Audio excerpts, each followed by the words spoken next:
नाजरीन आदाब, आप देख रहे हैं INN चैनल। मैं हूं शेख अहमद अली। आज की ख़ास बात में हम देखेंगे कई अहम और दिलचस्प कौमी और बैनुल अक़वामी ख़बरें। लेकिन सबसे पहले बात हैदराबाद की। हर गुजरते दिन के साथ शहर में GHMC इंतखाबात की तैयारियां ज़ोर पकड़ती जा रही हैं। हुक्मरान जमात TRS वैसे तो पिछले कई माह से इंतखाबी मुहिम के कामों में मसरूफ़ है, ताहम हालिया बारिश और सैलाब ने इसमें रुकावट डाल दी थी। वज़ीर बल्दी नज़्म व नस्क KT रामाराव ने आज शहर के मुख्तलिफ इलाक़ों में चंद अहम सड़कों का इफ्तिताह किया। ये हमलो नकल और ट्रैफिक के बहाव को आसान बनाने के लिए किया गया। ये एक बेहतर इक़दाम बताया गया है। आइंदा दिनों में और भी नई सड़कें और ब्रिजों का इफ्तिताह हो सकता है। लेकिन तस्वीर का दूसरा रुख ये है कि सैलाब से मुतासिर होने वाले कई इलाक़ों में आज भी कई सड़कें और मकानात पानी में डूबे हुए हैं। सैलाब मुतासरीन के मसाइल का अभी तक हल तलाश नहीं किया गया है। जिस तेज़ी और एतमाद से हुक्मरान जमात ऐलानात करती है, उसी तेज़ी से अवामी मसाइल का हल नहीं हो पा रहा है। उस्मान नगर और दीगर इलाक़ों में आज भी अवाम अपने घरों को वापस नहीं हो सके हैं। जिन इलाक़ों में 15 फीट तक पानी था, वहाँ पानी की सतह में कमी आई है, लेकिन अभी ये मकानात रिहाइश के लिए सही नहीं है। लोग अपने रिश्तेदारों या किसी और मकाम पर रहने पर मजबूर हैं। दूसरी जानिब हुकूमत का ऐलान करदा 10,000 का इमदादी पैकेज भी कई मुतासरीन को नहीं मिल सका, बल्कि उसकी तकसीम में भी धांधलियों का इल्ज़ाम लगाया जा रहा है। कई मुतासरीन ने GHMC दफातर के रूबरू एहतजाज भी किया, क्योंकि बल्दी ओहदेदार किसी भी बहाने से मुतासरीन को इमदाद देने से इनकार कर रहे हैं और नए बहाने तलाश किए जा रहे हैं। मुतासर आवाम का कहना है कि वैसे भी 10,000 की वजह से उनके नुकसान की बाजपाई नहीं होगी, लेकिन इसमें भी सरकारी ओहदेदार मसाइल खड़े कर रहे हैं। इस पूरे मंजरनामे में फलाही और मिली तंजीमों की जानिब से दी जा रही इमदाद से ही लोगों को राहत मिल रही है। NGOs और दीगर तंजीमें ही आवाम के लिए घर के ज़रूरी सामान, कपड़े और दीगर अशिया का मुफ्त इंतज़ाम कर रही हैं। बड़े पैमाने पर आवाम से भी फ़ंड्स हासिल किए जा रहे हैं और उन मुतासरीन की मदद की जा रही है। जैसे कि पहले भी बताया जा चुका है, शहर वाज़े तौर पर अब 2 अलग अलग तस्वीरें पेश कर रहा है। एक तस्वीर खूबसूरत सड़कों, कुशादा ब्रिजों और वसी इमारतों की है, तो दूसरी तस्वीर सैलाब से मुतासरा तबाहाल मकानात, ख़राब सड़कें, नाकाफ़ी सहूलतें और कई मसाइल। इस पर हुकूमत के बुलंदो बांग दावे हैं कि वो आवाम के तमाम मसाइल को हल कर रही है। इस सिलसिले में कई मिली तंजीमों और NGOs ने हुकूमत से नुमाइंदगी भी की है कि पहले नशीबी इलाक़ों के मुतासरीन के मसाइल पर तवज्जो दी जाए, ताहम इस पर काफ़ी सुस्त रफ्तारी से काम हुआ है। इंतखाबी सरगर्मियाँ जारी हैं, वोटर लिस्ट भी जारी हो रही है, कुछ कायदीन अपनी पार्टियाँ भी छोड़ रहे हैं, सड़कें भी बन रही हैं, लेकिन अवामी मसाइल अपनी जगह बरकरार हैं। कई लोग बेरोज़गार हैं, कई लोग अपने मकानों से महरूम हैं और कई लोग इन हालात की वजह से सदमे का शिकार हैं। बल्दी इंतखाबात में किसकी जीत होगी, इसका हर किसी को इंतज़ार रहेगा।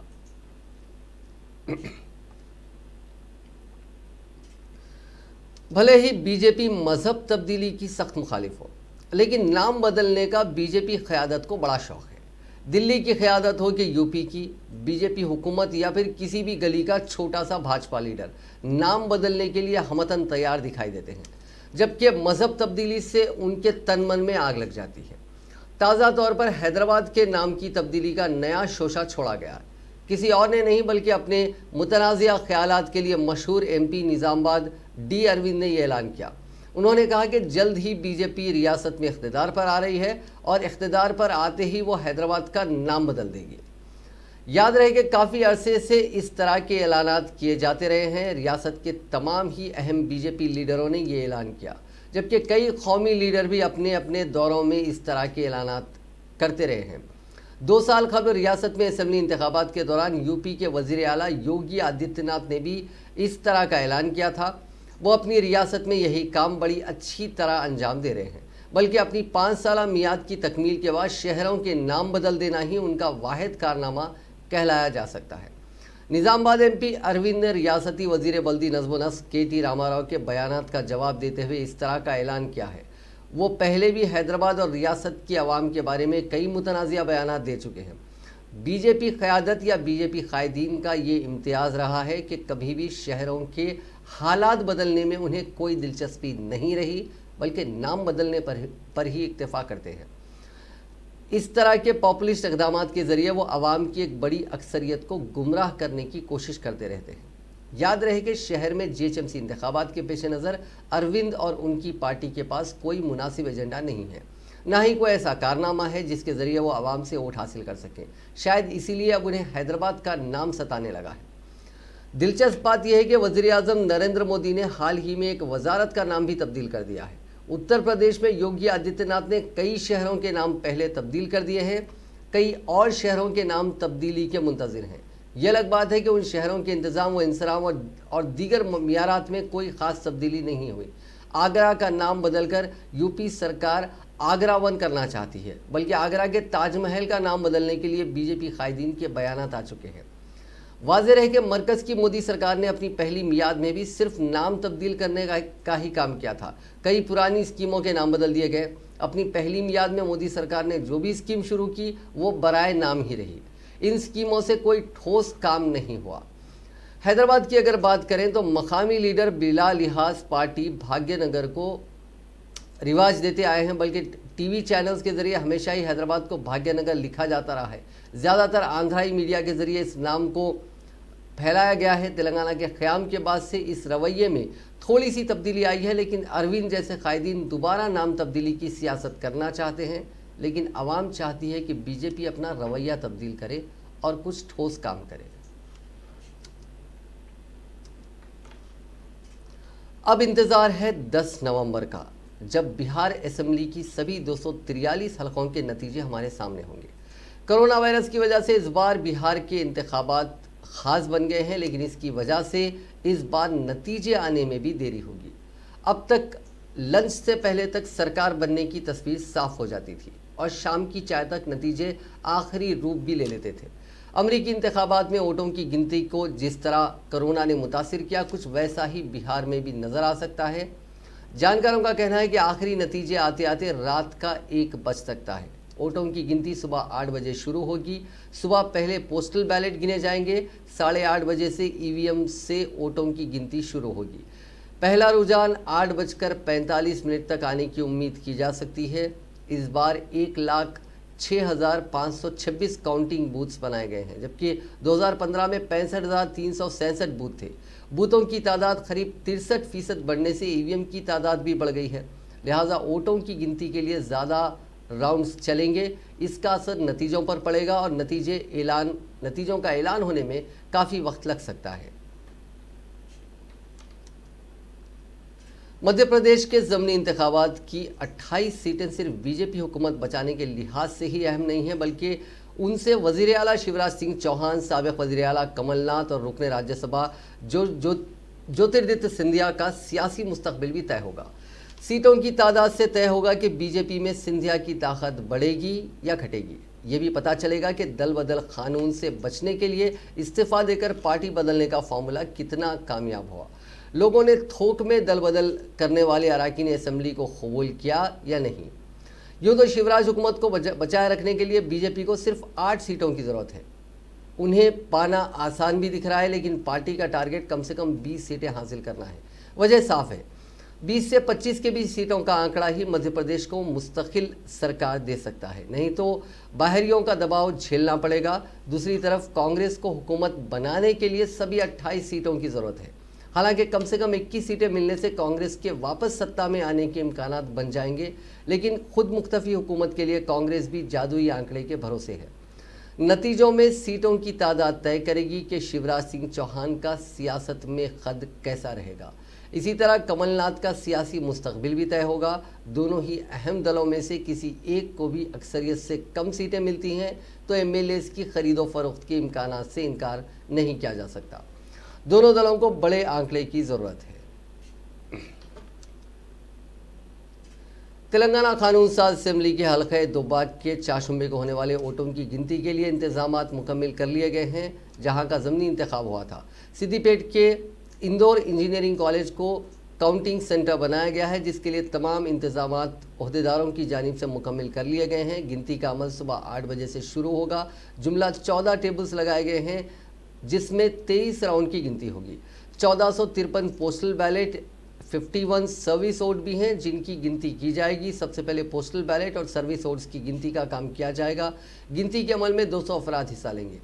इस हल्के में ज़मनी इंतखाब में 23 उम्मीदवार मैदान में हैं। दोबाक में जुमला वोटों की तादाद 1,98,756 है, जबकि 1,64,192 वोट डाले गए, यानी करीब 82.61% वोट डाले गए थे। अब बात अमेरिका की। मौजूदा अमेरिकी सदर डोनाल्ड ट्रंप समेत रिपब्लिकन पार्टी के मुतादिद लीडरान और दीगर रहनुमाओं ने सदारती इंतखाबात में हुई वोटों की गिनती के तरीक़ेकार पर सवाल उठाए हैं।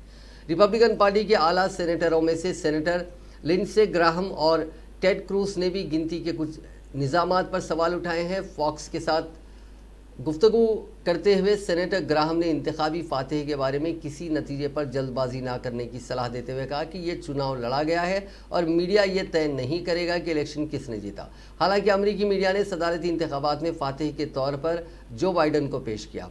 उन्होंने वोटों की गिनती के पेश नज़र सामने आए कुछ तजादात की तफसीलात बताते हुए कहा कि ट्रंप की टीम ने पेंसिल्वेनिया में इब्तदाई वोटों और गैर हाजिर बैलेट पेपरों की जांच की तो पता चला कि वोट देने वाले 100 से ज़्यादा ऐसे अफराद थे जो मर चुके हैं।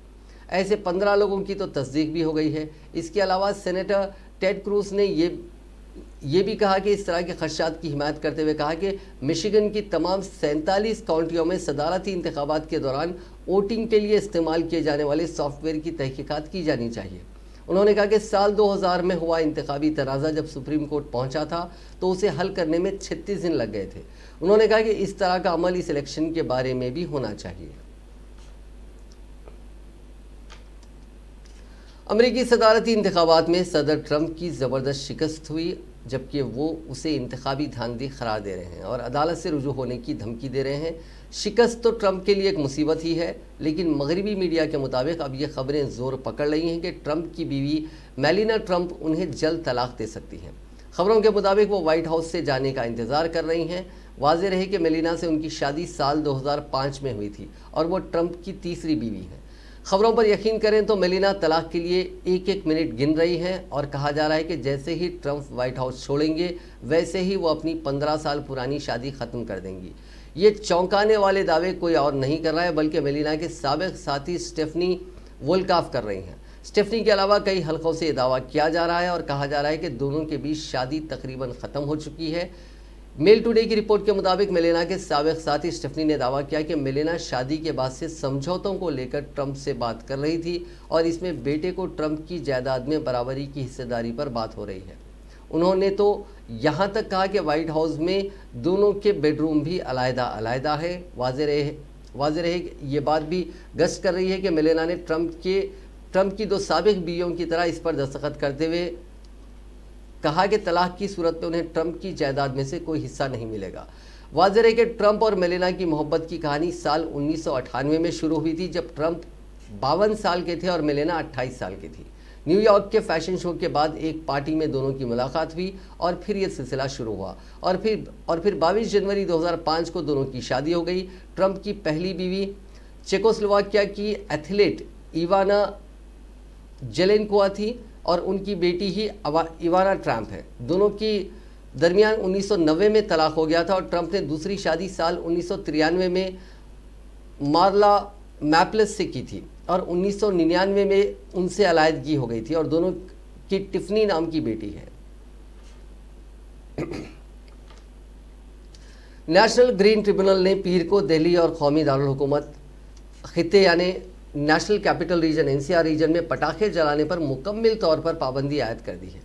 एनजीटी ने आज ये हुक्म जारी किया कि मियार के ख़तरनाक हद तक ख़राब सतह के पेश नज़र ये हुक्म जारी दिया और कहा कि मुल्क के किसी भी ऐसी रियासत में जहां हवा का मियार ख़राब हो या ख़तरनाक सतह पर हो वहां पटाखे जलाने पर पाबंदी होगी।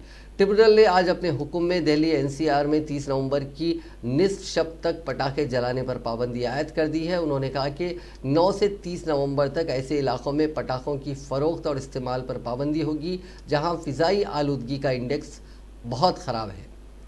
ख़राब, बहुत ख़राब और इंतहाई सतह तक ख़राब है। अगरचे कि जहां ये मामूल के मुताबिक और ठीक है वहां पटाखे जलाने की इजाज़त होगी। एनजीटी ने कहा कि जिन शहरों में गुज़िश्ता बरस नवंबर के मुकाबले इस नवंबर में फ़िज़ाई आलूदगी की सतह मामूल के मुताबिक है या ठीक है, वहां सिर्फ ग्रीन क्रैकर्स को फ़रोख्त करने की इजाज़त होगी। यहाँ दिवाली के दिन सिर्फ 2 घंटे पटाखे इस्तेमाल किए जाएंगे। इसके अलावा किसी और दिन भी पटाखे जलाने की इजाज़त नहीं होगी। दिल्ली हुकूमत ने पहले ही पटाखों पर मुकम्मल पाबंदी आयद कर दी है। दारुल हुकूमत में ग्रीन क्रैकर्स पर भी पाबंदी आयद है। दिवाली से पहले दिल्ली वालों को दारुल हुकूमत के मसरूफ़ तरीन चौराहों में से एक आईटीओ पर आज सुबह हवा के मियार का इंडेक्स इंतहाई ख़राब के ज़मरे में रहा।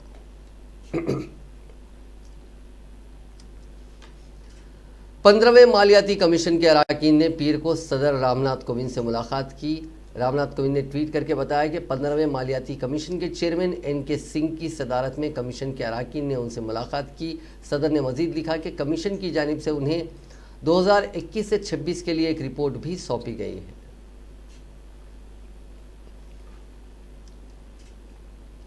मुतनाज़िया बयानात की वजह से हमेशा सुर्खियों में रहने वाले वेस्ट बंगाल बीजेपी के रियासती सदर दिलीप घोष ने एक बार फिर तृणमूल कांग्रेस के वर्करों को मुबैना तौर पर खबरस्तान पहुंचाने की बात कहकर एक बड़ा तनाज़ा खड़ा कर दिया है।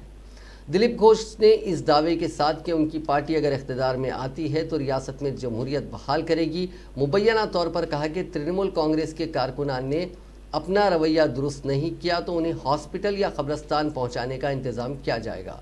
दिलीप घोष मशरकी मदनीपुर ज़िले के हल्दिया में एक रैली से खिताब करते हुए कहा कि मैं यकीन दिलाना चाहता हूं कि मरकज़ी हुकूमत आप सबके साथ है।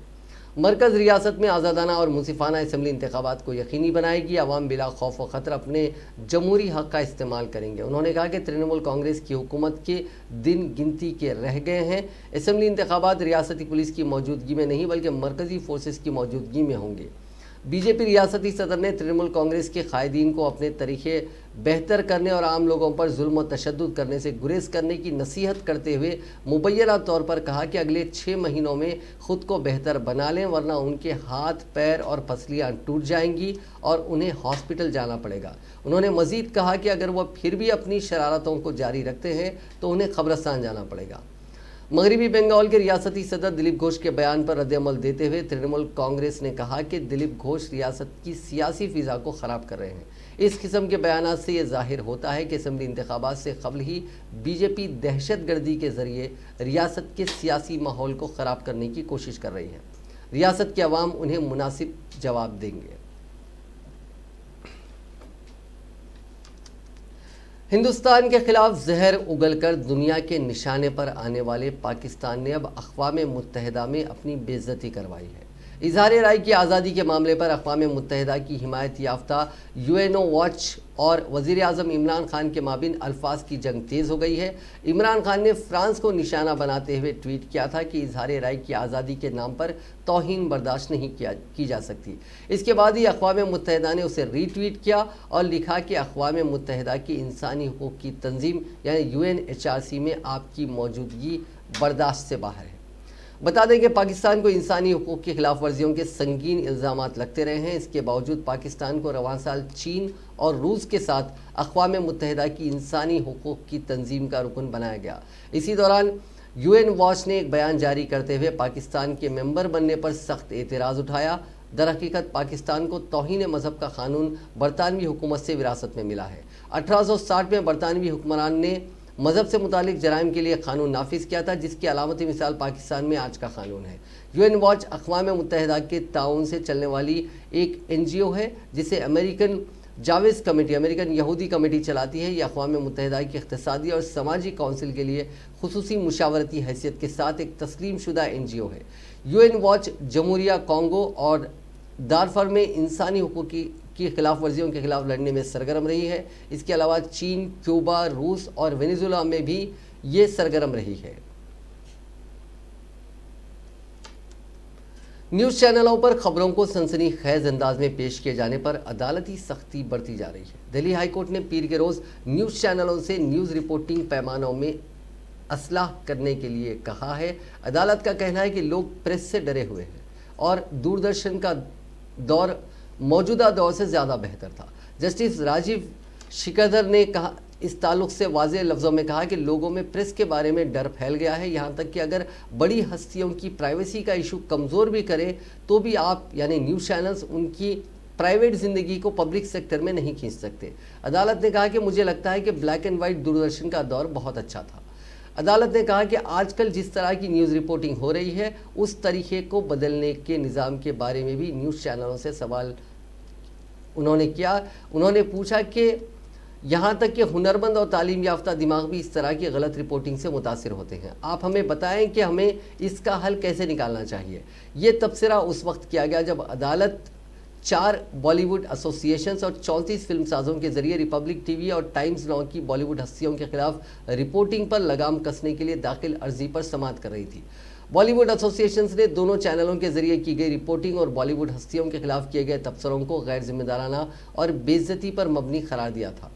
बेंच ने कहा कि ये न्यूज़ चैनलों को खबर को दिखाने से नहीं रोक रहा है, लेकिन सिर्फ उन्हें जिम्मेदार सहाफ़त को आगे बढ़ाने के लिए कह रहा है।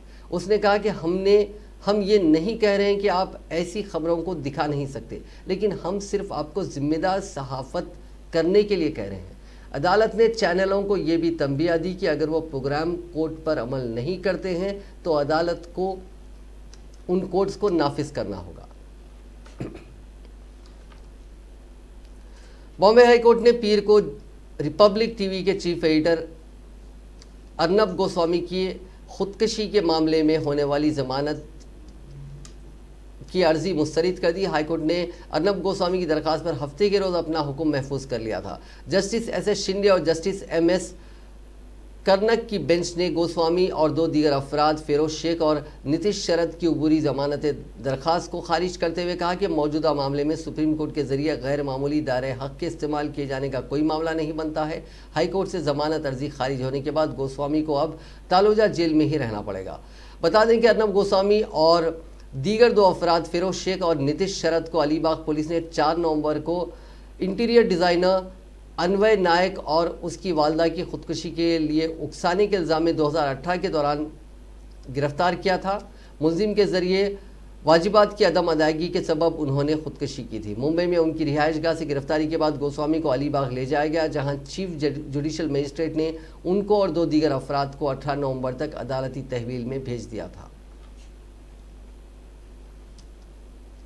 आमतौर पर जेल का नाम सुनते ही लोगों के दिलो दिमाग में खौफ सा पैदा हो जाता है। वहीं गुजरात में जेल में रहते हुए एक शख्स ने अपनी किस्मत नए सिरे से लिखते हुए 8 साल में 31 डिग्रियां हासिल की हैं। जेल से रिहा होते ही इसको सरकारी मुलाजिमत का ऑफर भी मिला। इस कामयाबी की वजह से भावनगर भानुभाई पटेल का नाम लिम्का बुक ऑफ रिकॉर्ड्स में दर्ज हो गया। 59 साल के भानुभाई पटेल भावनगर के तहसील महुआ के रहने वाले हैं। वह अहमदाबाद के BJ मेडिकल कॉलेज से MBBS की डिग्री लेने के बाद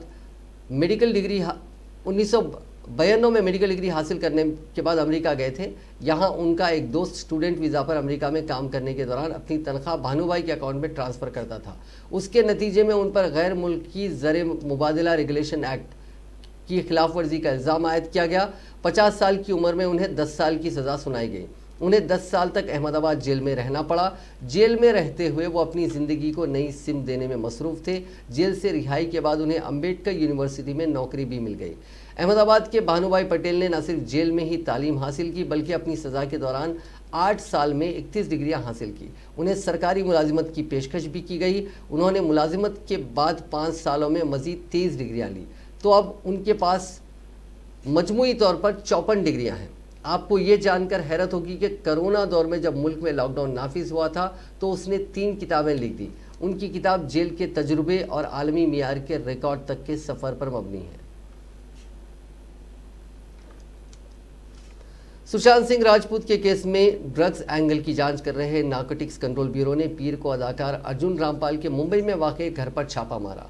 NCB की एक टीम अर्जुन रामपाल के घर और दफ्तर में सर्च ऑपरेशन कर रही थी। NCB ज़राए के मुताबिक अर्जुन रामपाल के ड्राइवर को हिरासत में ले लिया गया है। दरअसल बॉलीवुड ड्रग्स के मामले में अर्जुन रामपाल का नाम कई बार उछल चुका है। इस मामले की जांच कर रही NCB ने इससे पहले ड्रग्स रखने और ख़रीद व फरोख्त करने के जुर्म में अर्जुन रामपाल की गर्लफ्रेंड गैब्रियल के भाई एग्लियासिस को एक मरतबा फिर हिरासत में लिया है। खबर है कि एग्लियासिस को केस में जमानत मिल गई है, जिसके फौरन बाद एनसीबी ने उन्हें फिर से हिरासत में ले लिया। इसके अलावा एनसीबी ने धर्मा प्रोडक्शन के साबिक एग्जीक्यूटिव प्रोड्यूसर दीक्षित प्रसाद को एक दीगर मामले में गिरफ्तार किया है। अब बात कोरोना वायरस की। दुनिया भर में कोरोना से मुतासरीन का आंकड़ा आज 5,08,85,598 हो चुका है। 12,64,161 लोगों की मौत हो चुकी है। अच्छी बात यह है कि 3,58,70,252 लोग ठीक भी हो चुके हैं। इसी बीच कोरोना मुतासरीन का आंकड़ा 1 करोड़ पार करने वाला अमेरिका दुनिया का पहला मुल्क बन गया है। एक न्यूज़ एजेंसी के मुताबिक अमेरिका में कोरोना की तीसरी लहर शुरू हो चुकी है। बीते 10 दिनों में अमेरिका में लाखों मामले सामने आए हैं। वाशिंगटन में 293 दिन पहले कोरोना का पहला केस आया था। अमेरिका में हफ्ते के रोज़ 1,31,420 मामले दर्ज किए गए थे। अमेरिका में बीते 7 दिनों में कोरोना के नए मामले आने का औसत 1,05,600 रहा। इसमें 29% की बढ़ोतरी देखी गई है। अमेरिका के कुल मामले हिंदुस्तान के 85 लाख और फ्रांस के 17 लाख से ज़्यादा केसेस से ज़्यादा है।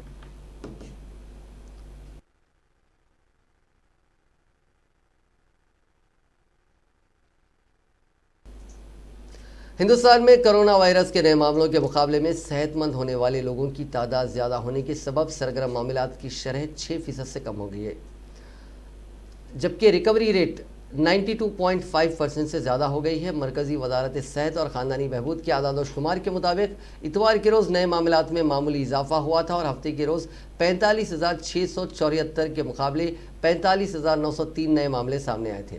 इससे मुतासरा अफराद की तादाद 85,53,000 से ज़्यादा हो गई। इसी दौरान 48,405 मरीज सेहतमंद और 490 अफराद इंतकाल कर गए। अब तक मुल्क में 79,13,000 से ज़्यादा अफराद सेहतमंद हो चुके हैं और 1,26,611 अफराद अपनी ज़िंदगी से हाथ धो बैठे हैं। सेहतमंद होने वालों की तादाद ज़्यादा होने की वजह से एक्टिव केसेस की तादाद 2,992 कम होकर 5,09,673 हो गई है। आपका इन्वॉल्वमेंट आज ही से उसमें सुनिश्चित करें कि जो परिस्थिति 6 महीने के बाद आने वाली है, जिस योजना के अनुरूप हमें उम्मीद है कि नया साल शुरू होने के बाद किसी भी समय 1-2 महीने में हमारे को वैक्सीन मिल सकती है और उसके बाद 20-30 करोड़ लोगों को देश में प्रायोरिटाइज करके वैक्सीन देने की जो व्यवस्था करनी है, उसके लिए जो लिस्टें बनानी है, उसके लिए जो वैक्सीन के सेंटर्स और वैक्सीनेटर्स की टीम, उसको आज से ही लाइन अप करके रखना है, उनको ट्रेन करना है। उसके लिए इलेक्ट्रॉनिक प्लेटफॉर्म बनाने हैं, उसके लिए वैक्सीन कैरियर्स, उसके लिए हमारी कोल्ड चेन की डिलीवरी सिस्टम, ये सब कुछ सुदृढ़ करना है।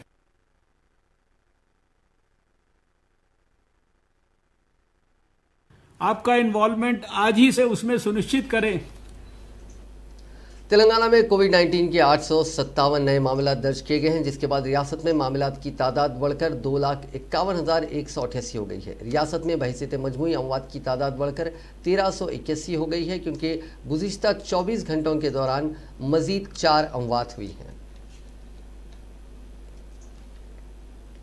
IPL 13 के खिताबी मैच में मंगल को जीत के घोड़े पर सवार मुंबई इंडियंस और अपना एतमाद बहाल करने वाली दिल्ली कैपिटल्स के दरमियान ज़बरदस्त मुकाबले की उम्मीद की जा रही है। मुंबई और दिल्ली IPL टेबल में बिलतरतीब पहले और दूसरे नंबर पर रहे थे और अब इन दोनों टीमों के दरमियान टाइटल मैच होने जा रहा है। रोहित शर्मा की क़यादत में मुंबई की टीम 6ठी बार फाइनल खेलने जा रही है और उनकी 5वीं बार इस टाइटल पर निगाह होगी, जबकि पहली बार फाइनल में पहुंचने वाली दिल्ली इस टूर्नामेंट में नया चैंपियन बनने का एजाज़ हासिल करना चाहेगी। यकीनी तौर पर फाइनल में मुकाबला नहीं बल्कि महासंग्राम होगा, क्योंकि श्रेयस अय्यर की ज़ेर क़यादत दिल्ली की टीम पहली बार टाइटल जीतने के लिए सब कुछ दांव पर लगा देगी। मुंबई अब तक अपनी कारकर्दगी से दावेदार मानी जा रही थी, लेकिन उनके लिए दिल्ली को हल्के में लेना गलती हो सकती है, क्योंकि इतवार के रोज़ क्वालीफायर 2 में दिल्ली ने सनराइजर्स हैदराबाद को 17 रन से शिकस्त दी थी।